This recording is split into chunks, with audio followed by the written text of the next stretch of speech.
Hello, this is Ted Argyle from Adrenalin Martial Arts Centre, and welcome to day 11 of the 30 days where I look at the 30 lessons that I've learned as a full-time martial artist, a full-time martial arts instructor, and as a business owner for the last 20 years.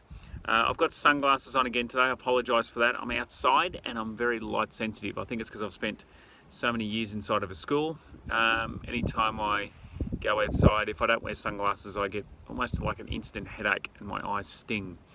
So, apologies for that. Here we go, here's my eyes. Today I'm filming in Kaji. We have a block out here. I'm building an eco cabin where we're building out of recycled materials. I'm actually sitting inside the foundations of that, which brings us to the point of the importance of fundamentals.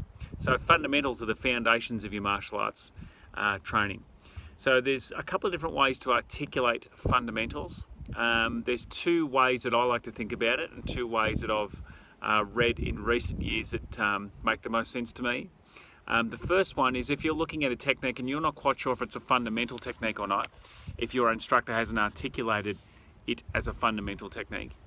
The first question to ask yourself is, could this be applied against an opponent who is resisting 100%? If the answer is yes, then it's probably a fundamental. If the answer is no, it may not be a fundamental. It may be an auxiliary technique which could be used for a very specific situation. So that's one way to think about your fundamentals. Could this be used against a 100% resisting opponent? The second way to think about it, and probably the easier way, is if it's easy to learn. So if your instructor shows you a technique and you can recognize exactly how it works and you understand how it works and you can perform it to a reasonable level of competency within a handful of minutes, then that's probably a fundamental technique. Will you have that technique perfect? Probably not. Could you apply that against a resisting opponent immediately after learning it? Probably not. But you'll certainly do that a lot quicker than what you would perhaps the other technique, which was a little bit more complicated to learn, a little bit more, how would you say it, situational specific, meaning if a person puts their hand here and their foot there, then you can do this kind of move. So I think that's a good way to articulate to yourself if a technique is a fundamental technique or not. Now in my school, we probably spend about,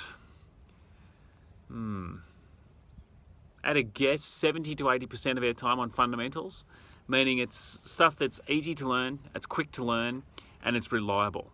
Probably 20 to 30% of our school is probably, or our curriculum I should say, errs on the side of non-fundamental techniques, or to put quotes around it, advanced techniques.